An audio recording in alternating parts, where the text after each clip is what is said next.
Well, as you can see, there is military paraphernalia everywhere down here, and that's because this was once the centre of the British Empire's military and industrial complex. Now, this Woolwich Arsenal was actually opened in 1805. That was when it was officially established, and it built weapons, it checked ammunitions, and it even carried out explosive research for the British Army. Well, obviously, the arms manufacturing has long since disappeared, but as you said, Ant, there's been a lot of regeneration here in the past decade, including new transport links, development in housing and businesses. But the borough has really ambitious plans to create a significant cultural quarter here to complement all of this history. Earlier on, I spoke to Helen Shute, who's the executive director of one of the dance companies that was performing here this morning as part of sort of the launch of this new vision. She told me why they were here today. Hoffe Schecter Company is one of the UK's largest international dance companies. The dancers that we're performing here today are our apprentice company, Schecter Junior, who were chosen out of 1,000 auditionees that we saw at the end of last year. They've been rehearsing with Hoffe, working on various different projects, touring around Europe, and now working with Greenwich and Docklands Festival for the performance of the Four Friedas.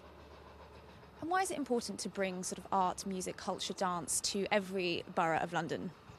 I think that actually the young dancers you saw this morning are testimony to the fact that if you give people inspiring and exciting opportunities to engage with the arts, to see the arts, it actually just opens up their horizons.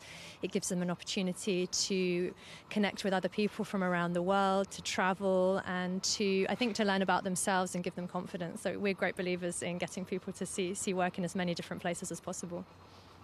And what was the response like from the people who saw them this morning? They were all quite right in thinking that they were absolutely extraordinary. We're incredibly proud of them. They're about to fly off to Marseille and then they'll be back in Greenwich in a couple of weeks' time, and we're really, really excited about that. And why would people come to Woolwich for this new cultural quarter? What is it that's going to attract them, do you think?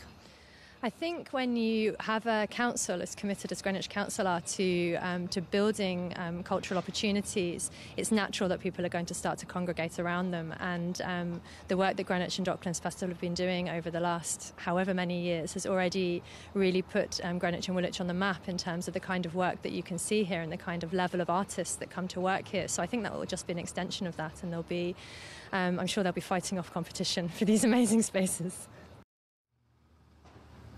And those young junior dancers will be performing in an outdoor spectacular here in July, so do keep an eye out for them if you fancy coming down to watch. So lots of exciting plans ahead for Woolwich, lots of regeneration, not only in the arts and cultural space, but also to properties and transport links to and from, especially using the river. So it's all about southwestern London now. Forget trendy Shoreditch.